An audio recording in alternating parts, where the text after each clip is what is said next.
Hi friends, எல்லாருக்கும் வணக்கம். இன்றைக்கி ஒரு ஃபுல் வீடியோ தாங்க பார்க்க போகிறோம்.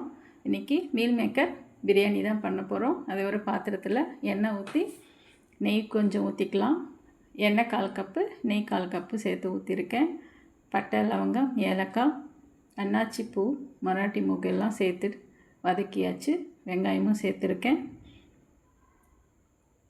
வெங்காயம் நல்லா பெருசு பெருசாக ஒரு 4 வெங்காயம் எடுத்திருக்கேன். நான் 2 கப்பு அரிசிக்கு வெங்காயம், தக்காளி கொஞ்சம் அதிகமாகவே சேர்த்துக்கிட்டா அந்த தொக்கு பதத்துக்கு நல்லாவே இருக்கும். கொஞ்சம் ட்ரையாக இல்லாமல் கொஞ்சம் கிரேவி மாதிரி சாதம் கொஞ்சம் குழைய நல்லாயிருக்கும்.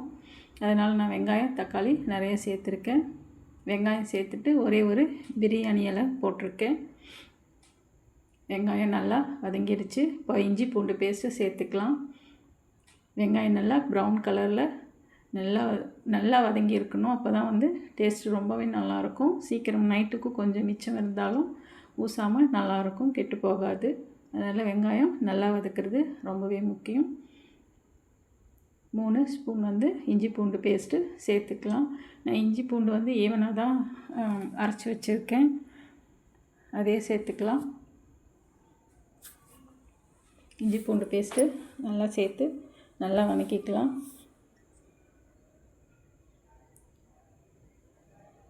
இப்போது தக்காளியும் சேர்த்துக்கலாம். தக்காளி மெலிசாக பெருசு பெருசாக கட் பண்ணியிருக்கேன், அதையும் சேர்த்துக்கலாம். இது மாதிரி கட் பண்ணோம்னா சீக்கிரமே வதங்கிடும். பொடியாகவும் நறுக்கிக்கலாம். நான் பெருசு பெருசாக மெலிசாக கட் பண்ணியிருக்கேன், சீக்கிரத்தில் வதங்கிடும். கொஞ்சம் உப்பையும் சேர்த்துக்கலாம். தக்காளி போட்டுட்டு உடனே உப்பு சேர்த்தோம்னா நல்லா வதங்கிடும். இது நிறைய பேருக்கு தெரிஞ்ச விஷயந்தான். எல்லாம் சேர்த்து நல்லா மிக்ஸ் பண்ணிக்கலாம். எனக்கு குக்கரில் பண்ணுறதை விட இது மாதிரி பாத்திரத்தில் பண்ணுறது ரொம்பவே பிடிக்கும். இது மாதிரி பண்ணால் தான் டேஸ்ட்டும் ஈவனாக மிக்ஸ் ஆன மாதிரி இருக்கும்.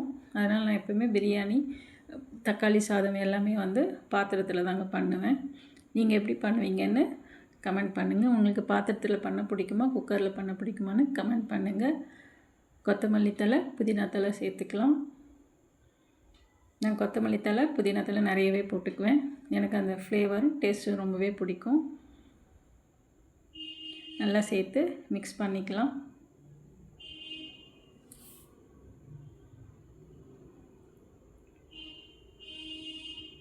ஒவ்வொரு ஸ்டேஜ்லையுமே ஒவ்வொன்று சேர்க்கும்போது நல்லா வதக்கிறது ரொம்பவே முக்கியம். இப்போது ஊற வச்சு தண்ணி வடிய வச்சு புளிஞ்சு வச்சுருக்கிற மீல் மேக்கரையும் சேர்த்துக்கலாம். நான் 1 கப்பு 2 கப்பு அரிசிக்கு 1 கப்பு மீல் மேக்கர் எடுத்திருக்கேன். ஒரு 1/4 கப்பு தயிர் சேர்த்துக்கலாம். இது பாக்கெட் தயிர் தாங்க. அதையும் சேர்த்து நல்லா மிக்ஸ் பண்ணிக்கலாம்.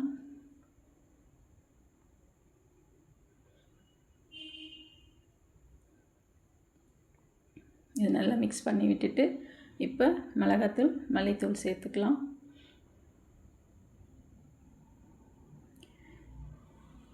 நான் தனி மிளகாத்தூள், தனி மல்லித்தூள் சேர்த்துருக்கேன். அதுதான் டேஸ்ட்டும் கலரும் ரொம்பவே நல்லாயிருக்கும்.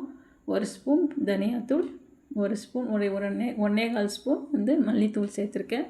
தனியாத்தூள் ரொம்ப சேர்க்க வேண்டாம். மிளகாத்தூள் விட தனியாத்தூள் கொஞ்சம் கம்மியாக இருந்தால் டேஸ்ட் ரொம்ப நல்லாயிருக்கும். ரெண்டும் ஈவனாக இருந்தால் மல்லித்தூள் வாசம் தான் அதிகமாக வரும். அதனால் மல்லித்தூள் பிரியாணி, தக்காளி சாதம் இது மாதிரிலாம் வெஜிடபிள் ரைஸ்லாம் பண்ணும்போது கொஞ்சம் தனியாத்தூள் கொஞ்சம் கம்மி பண்ணிக்கிறது டேஸ்ட்டு ரொம்பவே நல்லாயிருக்கும். நீங்களும் ட்ரை பண்ணி பாருங்கள். நான் ஒவ்வொரு முறை பண்ணும்போதும் ஒவ்வொன்று யோசிப்பேன். இது பண்ணால் இது இப்படி இருக்கும், அது அப்படி இருக்கும். ஒவ்வொரு முறை ஏதாவது ஒரு மிஸ்டேக் நடக்கும். அதெல்லாம் ஒவ்வொரு முறையும் சரி பண்ணிப்பேன்.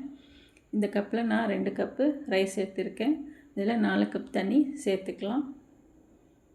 அது பொன்னி அரிசி தாங்க, பிரியாணி அரிசி, பொன்னி அரிசி. அதை தான் வாங்கி நான் யூஸ் பண்ணுவேன். 4 கப்பு தண்ணி சேர்த்து நல்லா கொதிக்க விடலாம். 1 கப் அரிசிக்கு 2 கப்பு தண்ணின்றது அது ஈவனாக இருக்கிற மெஷர்மெண்ட்டு தான். நல்லா சேர்த்து மிக்ஸ் பண்ணி தட்டு போட்டு மூடி வச்சிடலாம்.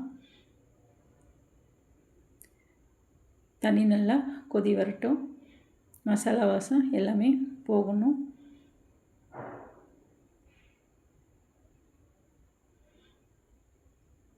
இப்போ வந்து தயிர் பச்சடி சேர்த்துக்கலாம். அதில் வந்து நான் ஒரு கப்பு தண்ணி எடுத்துக்கிட்டு அதில் வந்து ஒரு ஸ்பூன் உப்பு சேர்த்து வெங்காயம் 2 வெங்காயம் கட் பண்ணி அதில் சேர்த்துக்கிறேன். ஒரு 10 நிமிஷம் இந்த உப்பு தண்ணியில் வெங்காயம் ஊறிச்சுன்னா அந்த காரம் போயிட்டு நல்ல வெங்காயம் சாஃப்டாகிடும். தயிர் சேர்க்கும்போது நல்லாயிருக்கும். வெங்காயம் ரொம்ப காரம் இல்லாமல் அது நல்லாயிருக்கும். அது மாதிரி ட்ரை பண்ணி பாருங்கள். தண்ணி நல்லா கொதிச்சிருச்சு. இப்போ வந்து அரிசி சேர்த்துக்கலாம். நல்லா தண்ணி கொதித்து வரும்போது அரிசி சேர்த்தோம்னா அரிசி நல்லா சாஃப்டாக இருக்கும், சீக்கிரத்தில் வெந்துடும்.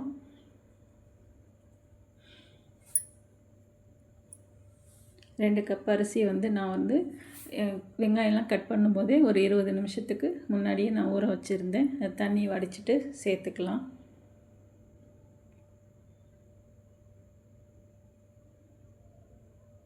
இதே மெத்தட் தான் பிரியாணியும். சிக்கன் பிரியாணி, மட்டன் பிரியாணி எல்லாமே இப்படி தான். ரொம்பவே டேஸ்ட்டு நல்லாயிருக்கும். வெஜிடபிள் பிரியாணி ஈவன் இப்படி தான். நம்ம சேர்க்குற ஒவ்வொரு இன்க்ரீடியண்ட்க்கும் ஒவ்வொரு பேர், ஆனால் மெத்தட்லாம் ஒன்று தான்.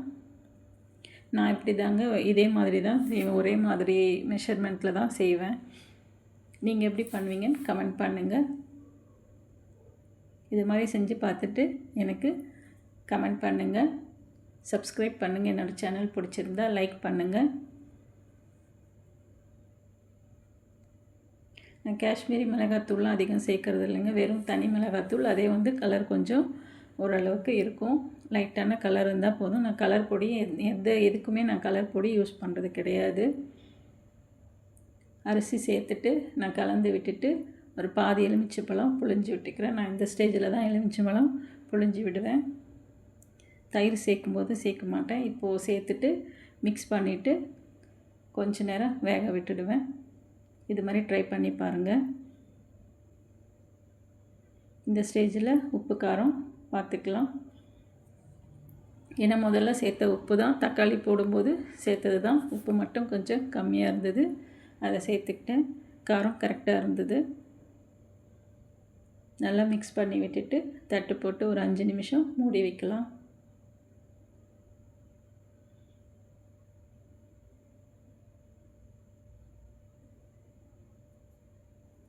அதுக்கிடையில் வெங்காயம் வந்து ஒரு 10 நிமிஷம் நல்லா ஊறிடுச்சு. அதை தண்ணி வடிய விட்டு தயிர் சேர்த்து உப்பு சேர்த்து தயிர் பச்சடிக்கு அதையும் ரெடி பண்ணி வச்சுட்டேன்.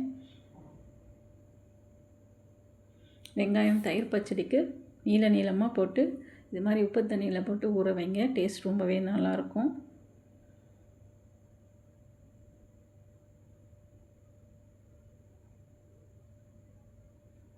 தயிர் ஒரு அரை கப்பு தயிர் சேர்த்து கொஞ்சம் உப்பு சேர்த்து மிக்ஸ் பண்ணி வச்சுட்டேன்.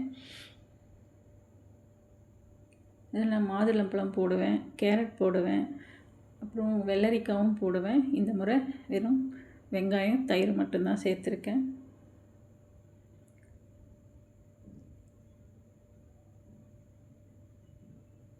அவ்வளோதாங்க, தயிர் பச்சடி ரெடி ஆகிடுச்சு. கொஞ்சம் அதுக்கு உப்பு சேர்த்துக்கலாம்.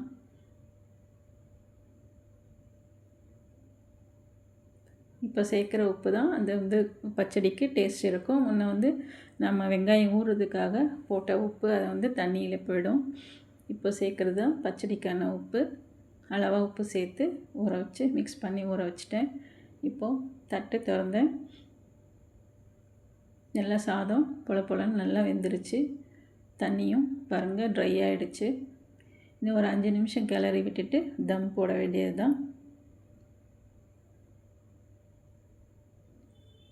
நான் வீடியோ நிறைய எடிட் பண்ணி போட்டிருக்கிறேன். அப்புறம் வந்து அப்போயும் டைம் அதிகமாகிடுச்சு. அதை செக் பண்ணவே 3 முறை நான் கட் பண்ணி போட்டிருக்கிறேன்.